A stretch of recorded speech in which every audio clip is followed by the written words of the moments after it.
నా దేవాతి దేవునికి హృదయపూర్వకమైన వందనాలు. వింటున్న హెవెన్లీ లైట్ సర్వ సభ్యులందరికీ నా యొక్క సర్వశుభాలు తెలియపరుస్తున్నానండి.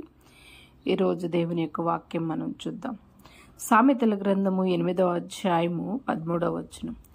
యెహోవా యందు భయభక్తులు కలిగి ఉండుట చెడుతనమును నసహించుకునుటే, గర్వమును అహంకారమును దుర్మార్గత కుటిలమైన మాటలు నాకు అసహ్యములు అని అంటుంది.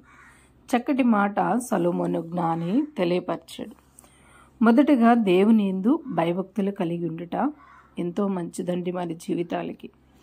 దేవుని యందు భయభక్తులు కలిగిన జీవితంలో మనం ఉన్నప్పుడు దేవుడు మనల్ని ఎంతగానో దీవిస్తాడు, ఆశీర్వదిస్తాడు. ఉన్నతమైన స్థితిలో దేవుడు మనల్ని పెట్టేవాడుగా ఉన్నాడు.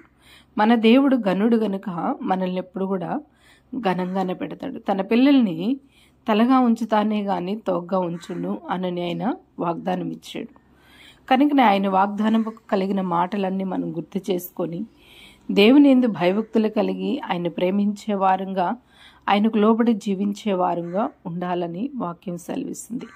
అయితే దేవుని యందు భయభక్తులు కలిగి ఉన్నప్పుడు లోకానికి కూడా మనము చాలా వేరవ్వాలి. అందుకే కింద ఆ మాట అంటున్నాడు, చెడుతనమును నసహించుకునుటే.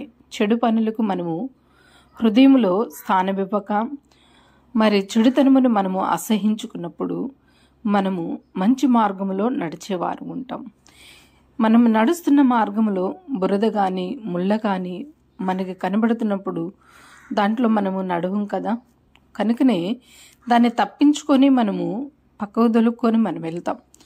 మన నడుస్తున్న మార్గంలో ఎక్కడైనా మన యొక్క జీవితంలో చెడుతనం ఎక్కడైతే మనకి కనబడుతుందో, అది తలంపులో కానీ ఆలోచనలో కానీ నడవడికల్లో కానీ ప్రవక్తల్లో కానీ వాటి నుండి మనము తప్పించుకొని మన యొక్క హృదయంలో అసహించుకున్నప్పుడు వాటి నుండి మనకి పక్కకు దొలుగుతాం. చెడుతనము అది ప్రవర్తన విషయంలో చెడు మార్గంలో వెళ్ళినప్పుడు మరి చాలా భయంకరమైన పరిస్థితుల్లో మనము పడిపోతాం.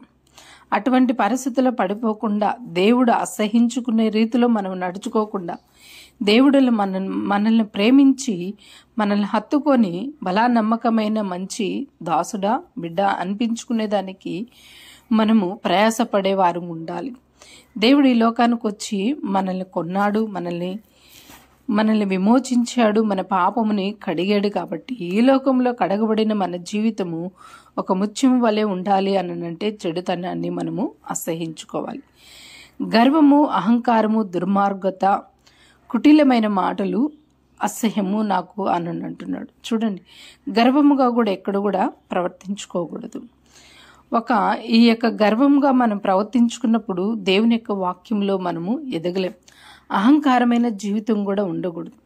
దేవుడు పరలోకములో ఆయన నివసిస్తున్నప్పుడుకును, ఆయన ఉన్నతమైన మహిమలో ఆయన ఉన్నప్పుడుకును ఆయన తగ్గించుకొని ఈ లోకానికి వచ్చి దీనుడుగా, దాసుడుగా, రిక్తుడుగా మరి మానవ స్వభావముతో ఈ లోకముకు వచ్చి ఆయన మనుషుల మధ్య ఆయన సహవాసం చేసిన వాడు ఉన్నాడు.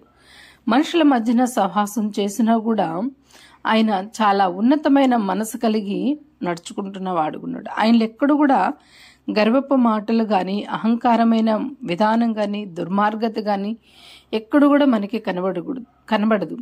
ఎందుకంటే ఆయన అంత పరిశుద్ధుడైన దేవుడు. మన జీవితంలో కూడాను ఆయన పోలి నడుచుకున్నప్పుడు, మనల్ని మనం తగ్గించుకున్నప్పుడు గర్వపు స్థితి మనలో ఉండదు. అహంకారమైన మనసు కూడా మనలో ఉండకుండా జాగ్రత్త పడతాం. దుర్మార్గతను కూడా మనము దూరంగా పెట్టేవారు ఉంటాం. వాక్యము దానికి మనకి సాదృశ్యంగా కనబడుతుంది. నేనే మార్గం, నేనే సత్యం, నేనే జీవం అంటున్నాడు.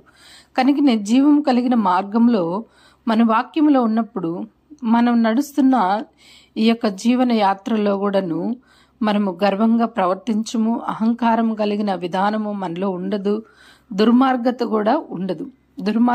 ఈ దుర్మార్గత వల్ల కుటుంబాలు చాలా చిన్న భిన్నములు అయిపోతున్నాయి. అహంకారమైన మనసు వల్ల కూడాను కుటుంబాలు ఒక చీలికలుగా అయిపోతున్నాయి. ఈ గర్వం వల్ల కూడాను మనుషులు చాలా దూరం అయిపోతున్నారు. ఒక ఏక మనసుతో, ఏక ఆత్మతో, ఏక స్వభావముతో సంఘాలలో కానీ కుటుంబాలలో కానీ ఉండలేని పరిస్థితి. ఎందుకనంటే వాక్యం వింటున్నారే కానీ వాక్యముకు లోబడని స్థితిలో వాళ్ళు ఉంటున్నారు. కాబట్టి ఈ మనసుతో కలిగిన వాళ్ళు చీలికలైపోతున్నారండి. కనుకనే దేవుని యొక్క వాక్యం వింటున్న మనలో మరి ఈ యొక్క 3 లక్షణాలు కూడా ఉండకూడదు. ఏముండకూడదు? చెడుతనమును అసహించుకోవాలి, గర్వపు అహంకారమును దుర్మార్గతను కూడా మనం అసహించుకోవాలి. కుటిలమైన మాటలు నాకు అసహ్యములు. చూడండి, కుటిలమైన మాటలు కూడా మనలో ఉండకూడదు. కుట్ర కలిగిన విధానం మనలో ఉండకూడదు. మరి చాడీ మాటలు మనలో ఉండకూడదు. మరి ఇతరులకి మనం ఒక సలహాలు ఇచ్చేటప్పుడు కానీ, ఇతరుల విషయంలో మనము ఏదైనా ఒకటి జోక్యం చేసుకొని మాట్లాడేటప్పుడు వాళ్ళ బ్రతుకులు, వాళ్ళ జీవితాలు బాగుపరిచే విధానాలు ఉండాలి. వాళ్ళ మీద వీళ్ళకి, వీళ్ళ మీద వాళ్ళకి చెప్పే స్వభావంలో నుండి మనము బయటికి రావాలి. ఇటువంటి మాటలకి మనము చాలా దూరంగా ఉండాలని దేవుని యొక్క వాక్యము సెలవిస్తుంది.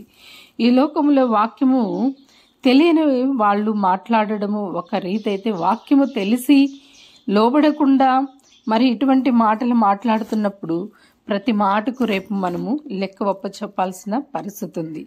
లెక్క తీర్పు దినాన, విమర్శ దినమున మనం న్యాయపీఠం ఎదుట మనం నిలబడతాం. కాబట్టి ప్రతి విషయంలో, అది పనులో కావచ్చు, మాటలో కావచ్చు, తలంపులో కావచ్చు, ఆలోచనలో కావచ్చు, ప్రతి విషయంలో మనము లెక్క చెప్పాలి దేవుడికి.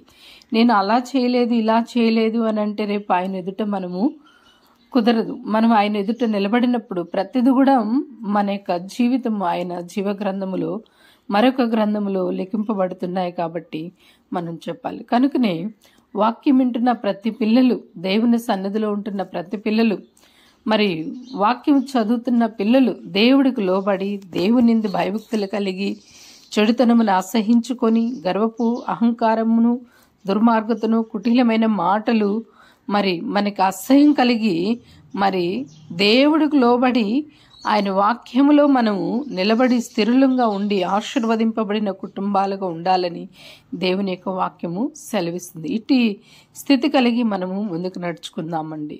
ఆమేన్. దేవుని యొక్క వాక్యం మన యొక్క వినికిల్లో దేవుడు దీవించునుగాక. అందరికీ సర్వశుభాలు.